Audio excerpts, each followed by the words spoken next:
Graça e paz, meu irmão, minha irmã. Seja bem-vindo a mais um vídeo no canal Graça e Paz. Estamos aqui com mais um vídeo para a nossa meditação. Mas antes de entrarmos no vídeo, já deixe seu joinha, se inscreva no canal para fazer parte dessa família em Deus, para que possamos aqui estar compartilhando a palavra do Senhor com você e também ative o sininho das notificações para que você receba as notificações dos próximos vídeos que sair aqui no canal. Hoje a gente vai falar um pouco sobre o cuidado da cobiça com as coisas carnais. Em Colossenses capítulo 3, nos primeiros versículos fala, o apóstolo está escrevendo aos Colossenses, para que já que ou se foste ressuscitado com Cristo, buscai as coisas lá do alto. Pensai nas coisas lá do alto, onde Cristo vive, assentado à direita do Pai. Então, como cristão, você e eu precisamos estar cobiçando sempre, com fome, com sede, as coisas que vêm de Deus, as coisas do alto. E nesse vídeo estaremos vendo um pouco sobre o perigo de nós não nos concentrarmos nas coisas celestiais. Vem comigo para mais essa mensagem.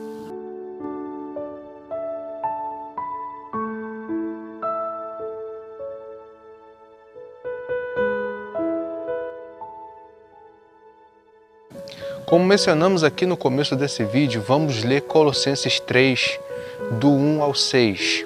Diz assim a palavra do Senhor: Portanto, se fostes ressuscitados juntamente com Cristo, buscai as coisas lá do alto, onde Cristo vive, assentado à direita de Deus.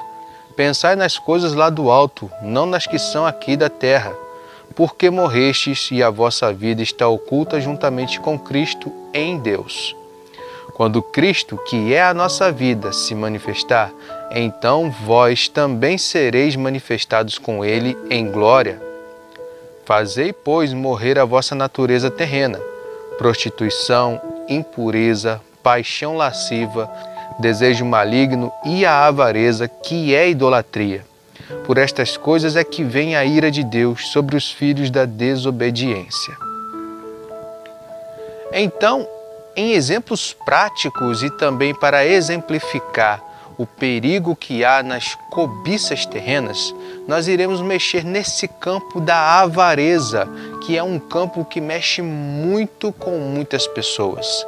Infelizmente, vários cristãos têm se desviado da palavra, do caminho, por causa da avareza, ou seja, do desejo desenfreado pelas riquezas terrenas, ou, em outras palavras, do amor ao dinheiro.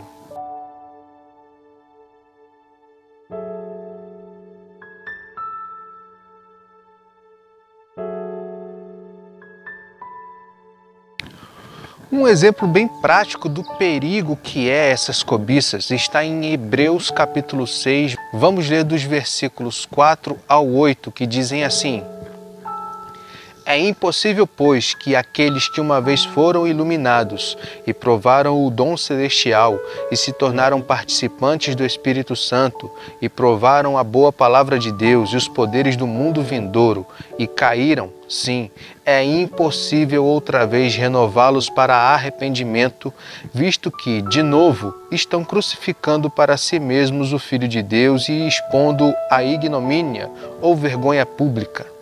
Porque a terra que absorve a chuva que frequentemente cai sobre ela e produz erva útil para aqueles por quem é também cultivada, recebe bênção da parte de Deus. Mas se produz espinhos e abrolhos, é rejeitada e perto está da maldição. E o seu fim é ser queimada. Então esse texto aqui fala especificamente de quem já nasceu de novo, recebeu o dom do Espírito Santo, recebeu os poderes do mundo vindouro, foi participante dos dons celestiais, teve experiências com Deus e, de repente, por causa de um desejo carnal, cobiçando as coisas terrenas, crucificou novamente o Filho de Deus, o expondo à vergonha pública, escandalizando o Evangelho de Deus. Em contrapartida, A palavra fala sobre a terra que recebe a chuva que cai dos céus. A chuva que cai dos céus é um simbolismo do poder de Deus, o poder do Espírito Santo vindo da parte de Deus, do alto e sublime trono, sendo derramado sobre toda a carne. E tais pessoas que recebem essa chuva, se a não retiver, vai se tornar uma terra infértil, onde será produzidos espinhos e arbustos, que é o sinônimo de abrolhos. Mas a terra que é bem cultivada e ela produz fruto, é uma boa terra que retém a chuva. Ou seja, aqueles que receberam o dom do Espírito, receberam tudo o que foi descrito aqui antes da parte do Senhor, da parte de Deus, e reteram, perseveraram, frutificando para Deus.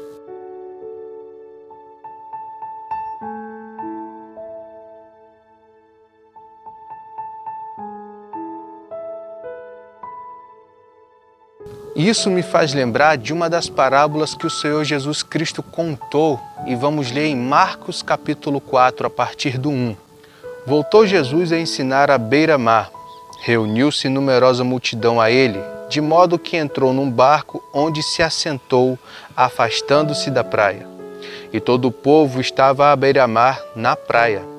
Assim, lhes ensinava muitas coisas por parábolas no decorrer do seu doutrinamento. Ouvi, eis que saiu o semeador a semear. E ao semear, uma parte caiu à beira do caminho, e vieram as aves e a comeram. Outra caiu em solo rochoso, onde a terra era pouca, e logo nasceu, visto não ser profunda a terra. Saindo, porém, o sol a queimou, e, porque não tinha raiz, secou-se. Outra caiu entre os espinhos, e os espinhos cresceram e a sufocaram, e não deu fruto.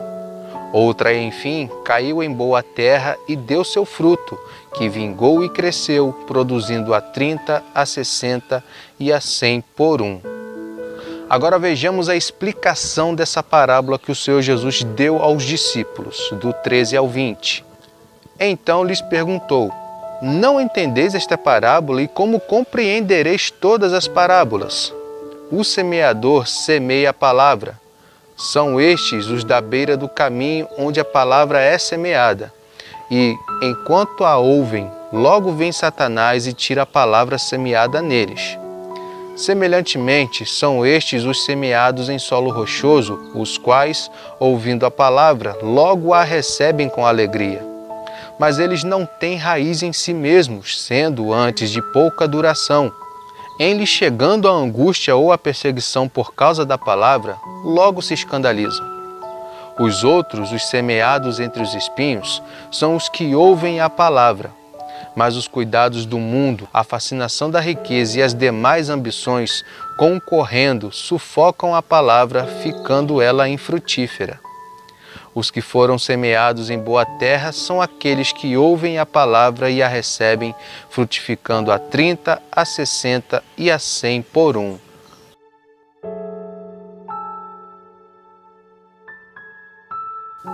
Vamos dar uma ênfase aqui a essas sementes que caíram entre os espinhos. Foram pessoas que ouviram a palavra, que creram, mas no decorrer da caminhada, tendo fascinação pelas coisas do mundo, pelas riquezas, se tornaram infrutíferos, infrutíferas. Por quê? Cobiçaram coisas terrenas. Esse é o perigo da fascinação das riquezas, das coisas terrenas. Pois a fascinação das riquezas e as demais ambições são características da avareza, que é idolatria. Pois, como nós lemos lá em Colossenses 3, no versículo 5, a avareza é idolatria. Vejamos uma coisa aqui muito interessante de como acontece esse processo por causa da avareza. Lá em 1 de Timóteo, da primeira carta de Paulo a Timóteo, no capítulo 6, versículos 3 ao 5 e 9 e 10.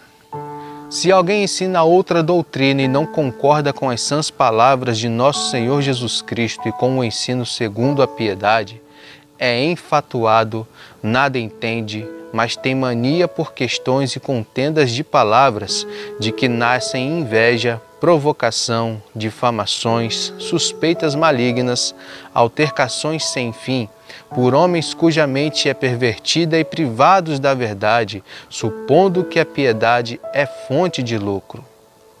Ora, os que querem ficar ricos caem em tentação e cilada e em muitas concupiscências insensatas e perniciosas, as quais afogam os homens na ruína e perdição. Porque o amor do dinheiro é raiz de todos os males, e alguns nessa cobiça se desviaram da fé e a si mesmos se atormentaram com muitas dores. Então olha só, que interessante, como que encaixa perfeitamente lá na parábola. São pessoas que ouviram a palavra, que creram, nasceram de novo, foram participantes do dom divino, dos dons espirituais, receberam a palavra, experimentaram a palavra, a boa palavra de Deus, mas a fascinação da riqueza e as demais ambições terrenas os fizeram se desviar, se apostatar, se afastar da fé, do caminho, e se atormentaram, se transpassaram com muitas dores.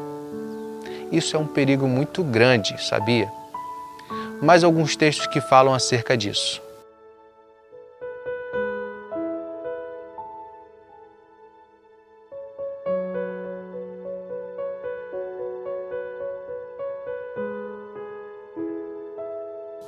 Nós vamos fazer agora um paralelo entre dois capítulos de Hebreus, o capítulo 6 e o capítulo 10, com alguns versículos. Então vamos ler primeiro Hebreus 6, do 4 ao 6. É impossível, pois, que aqueles que uma vez foram iluminados e provaram o dom celestial e se tornaram participantes do Espírito Santo e provaram a boa palavra de Deus e os poderes do mundo vindouro e caíram, sim, é impossível outra vez renová-los para arrependimento, visto que, de novo, estão crucificando para si mesmos o Filho de Deus e expondo-o à ignomínia. Então aqui fala de um renovo, ou seja, de algo que vai tornar novo novamente. Se alguém já foi renovado por Cristo quando creu, se caiu, não tem como renovar de novo. Por quê? Lá no capítulo 10 vamos ver isso com mais clareza, nos versículos 26 ao 31. Leiamos. Porque se vivermos deliberadamente em pecado, depois de termos recebido o pleno conhecimento da verdade, já não resta sacrifício pelos pecados. Pelo contrário, certa expectação horrível de juízo e fogo vingador prestes a consumir os adversários. Sem misericórdia morre pelo depoimento de 2 ou 3 testemunhas quem tiver rejeitado a lei de Moisés. De quanto mais severo castigo julgais vós, será considerado digno aquele que calcou aos pés o Filho de Deus e profanou o sangue da aliança com o qual foi santificado e ultrajou o Espírito da graça. Ora, nós conhecemos aquele que disse, a mim pertence a vingança, eu retribuirei. E outra vez, o Senhor julgará o seu povo. Horrível coisa é cair nas mãos do Deus vivo. Então,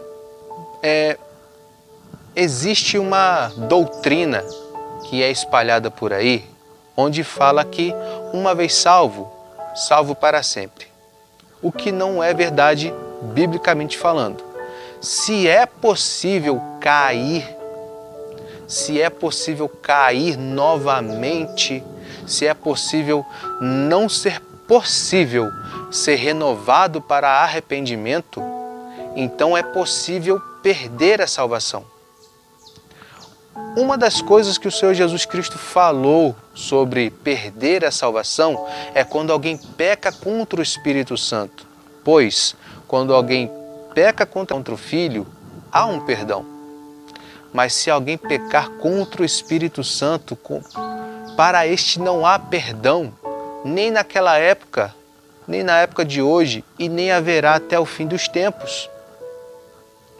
Há uma coisa a ser meditada e ser praticada e ensinada principalmente com a prática, para que ninguém venha a ser enganado, engodado por pessoas que, infelizmente, por questões lucrativas, enganam as pessoas, fazendo comércio da palavra de Deus, fazendo comércio dos filhos de Deus. Mas aí você pergunta, irmão, então não tem como evitar isso? Mas é claro que tem, meu irmão, minha irmã. Porque senão Deus não seria justo só mostrando o juízo. Ele é justo porque Ele mostra como evitar o juízo.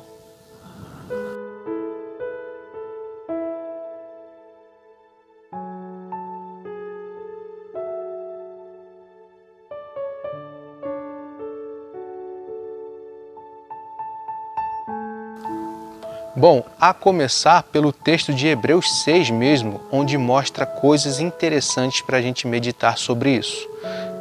Novamente vamos ler Hebreus 6, do 11 ao 12. O autor da carta diz assim aos Hebreus: Desejamos, porém, continue cada um de vós mostrando até ao fim a mesma diligência para a plena certeza da esperança, que é a salvação. Para que não vos torneis indolentes, mas imitadores daqueles que, pela fé e pela longanimidade ou paciência, herdam as promessas. Então aqui o autor escreveu aos Hebreus falando para uma perseverança. Como Cristo falou, aquele que perseverar até o fim, esse será salvo. Então há uma necessidade de perseverança para que, fazendo a vontade de Deus, recebamos a herança, a promessa, a vida eterna que Ele prometeu em Cristo Jesus. E isso é uma perseverança que tem que ser contínua até ao fim, seja a volta do Senhor Jesus ou seja o fim da vida nessa terra, certo? Porque você e eu não viveremos para sempre ainda com este corpo carnal. E não podemos deixar que nada venha abalar a nossa fé, que nos tire do caminho, que nos faça apartar do Senhor, pois precisamos desse alento em Cristo, desse alento em Deus, desse alento no Espírito Santo, para perseverarmos até o alvo, para que nossa vereda como justos seja como a alva, vai crescendo até ser dia perfeito. E, como nós somos seres imitadores, venhamos imitar aqueles que viveram bem pela fé até ao fim, tratando-se de paciência, longanimidade, vivendo essa viva esperança para receber a herança. Essa é a promessa de Deus e Ele é fiel para cumprir.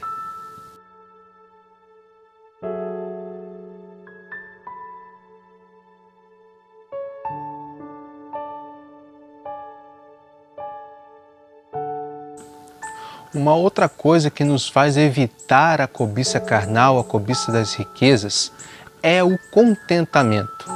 Novamente voltando na primeira carta de Paulo a Timóteo, no capítulo 6, leamos os versículos 6... Deixa eu olhar minha colinha aqui. 6 ao 8, que diz assim, De fato, grande fonte de lucro é a piedade com contentamento. Porque nada temos trazido para o mundo, nem coisa alguma podemos levar dele. Tendo sustento e com que nos vestir, estejamos contentes. Então, o contentamento é uma das ferramentas que nós cristãos podemos usar para não cobiçarmos as riquezas de modo carnalmente falando. Porque não é pecado ser rico. Pecado é ser apegado a essas riquezas terrenas, seja dinheiro, seja posses, seja família, como o Senhor Jesus Cristo falou: quem não deixar casas, filhos, mulheres, maridos, pai, mãe, terras, por amor de mim, não é digno de mim. Então, todas as coisas que nós temos ou podemos ter, podem sim nos desviar da palavra, nos fazer desistir no meio do caminho e fazer com que percamos a herança. Uma herança conquistada por bom preço.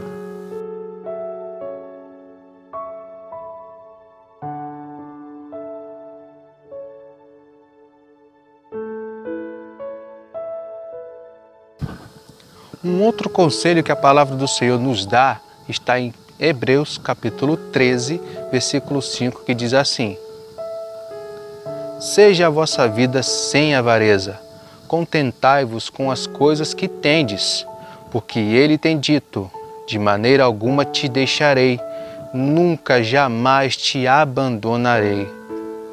Essa é a certeza do Filho de Deus. Isso é o que o Espírito Santo testifica com o nosso espírito, que somos filhos de Deus, de maneira que ele nos faz lembrar dessas promessas que Deus fez e também da fidelidade que ele tem. Ele é fiel, meu irmão, minha irmã, ainda que sejamos infiéis. Bom, e para finalizar, vamos ler Lucas capítulo 12, versículos 10 ao 40, onde mostra o que Jesus falou sobre pecar contra o Espírito Santo e que foi mencionado agora há pouco. Todo aquele que proferir uma palavra contra o Filho do Homem, isso lhe será perdoado. Mas, para o que blasfemar contra o Espírito Santo, não haverá perdão. Quando vos levarem às sinagogas e perante os governadores e as autoridades, não vos preocupeis quanto ao modo por que respondereis, nem quanto às coisas que tiverdes de falar, porque o Espírito Santo vos ensinará naquela mesma hora as coisas que deveis dizer. Nesse ponto, um homem que estava no meio da multidão lhe falou: Mestre, ordena a meu irmão que reparta comigo a herança. Mas Jesus lhe respondeu: Homem, quem me constituiu juiz ou partidor entre vós? Então lhes recomendou: Tende cuidado e guardai-vos de toda e qualquer avareza, porque a vida de um homem não consiste na abundância dos bens que ele possui. E lhes proferiu ainda uma parábola, dizendo: O campo de um homem rico produziu com abundância, e arrazoava consigo mesmo, dizendo: Que farei, pois não tenho onde recolher os meus frutos? E disse: Farei isto: destruirei os meus celeiros, reconstruí-los-ei maiores, e aí recolherei todo o meu produto e todos os meus bens. Então direi à minha alma: Tens em depósito muitos bens para muitos anos. Descansa, come, bebe e regala-te. Mas Deus lhe disse: Louco, esta noite te pedirão a tua alma, e o que tens preparado, para quem será? Assim é o que entesoura para si mesmo e não é rico para com Deus. A seguir, dirigiu-se Jesus a seus discípulos, dizendo: Por isso eu vos advirto, não andeis ansiosos pela vossa vida, quanto ao que haveis de comer, nem pelo vosso corpo, quanto ao que haveis de vestir. Porque a vida é mais do que o alimento, e o corpo mais do que as vestes. Observai os corvos, os quais não semeiam, nem ceifam, não têm despensa nem celeiros. Todavia, Deus os sustenta. Quanto mais valeis do que as aves? Qual de vós, por ansioso que esteja, pode acrescentar um côvado ao curso da sua vida? Se, portanto, nada podeis fazer quanto às coisas mínimas, por que andais ansiosos pelas outras? Observai os lírios, eles não fiam nem tecem. Eu, contudo, vos afirmo que nem Salomão, em toda a sua glória, se vestiu como qualquer deles. Ora, se Deus veste assim a erva do campo, que hoje está no campo e amanhã é lançada no forno, quanto mais tratando-se de vós, homens de pequena fé. Não andeis, pois, a indagar o que haveis de comer ou beber, e não vos entregueis a inquietações. Porque os gentios de todo o mundo é que procuram estas coisas, mas vosso Pai sabe que necessitais delas. Buscai antes de tudo o seu reino, e estas coisas vos serão acrescentadas. Não temais, ó pequenino rebanho, porque vosso Pai se agradou em dar-vos o seu reino. Vendei os vossos bens e dai esmola. Fazei para vós outros bolsas que não desgastem, tesouro inextinguível nos céus, onde não chega o ladrão, nem a traça consome, porque onde está o vosso tesouro, aí estará também o vosso coração. Cingido esteja o vosso corpo e acesas as vossas candeias. Sede vós semelhantes a homens que esperam pelo seu Senhor, ao voltar ele das festas de casamento, para que, quando vier e bater à porta, logo lhe abram. Bem-aventurados aqueles servos a quem o Senhor, quando vier, os encontre vigilantes. Em verdade vos afirmo que ele há de cingir-se, dar-lhes lugar à mesa e, aproximando-se, os servirá. Quer ele venha na segunda vigília, quer na terceira, bem-aventurados serão eles, se assim os achar. Sabei, porém, isto: se o pai de família soubesse a que hora havia de vir o ladrão, vigiaria e não deixaria arrombar a sua casa. Ficai também vós apercebidos, porque a hora em que não cuidais, o Filho do Homem virá. Então, meu irmão, minha irmã, precisamos viver uma vida de vigilância, vigiarmos as nossas ações, nos vigiarmos para não desviar da palavra, nos deixar conduzir pelo poder do Santo Espírito, ouvir a sua voz para que ele nos conduza, nos guie em toda a verdade. E vivendo uma vida de fé em prática, estaremos sendo vigilantes para quando o Senhor vier, nos encontre trabalhando.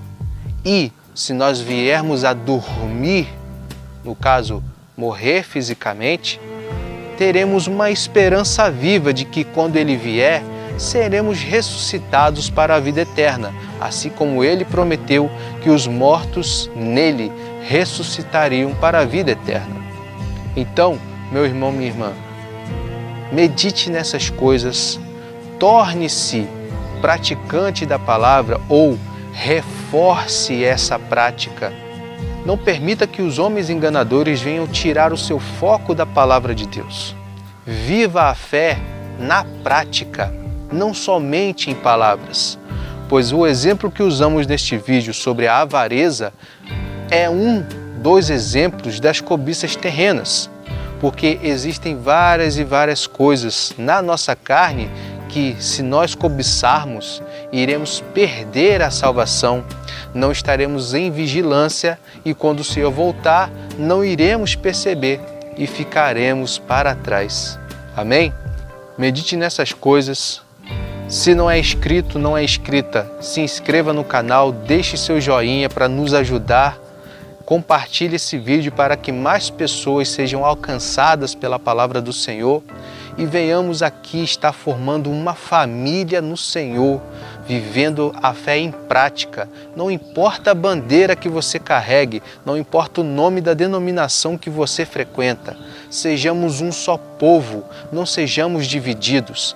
Vamos nos unir em um só Espírito, porque Deus derramou sobre todos nós um só Espírito.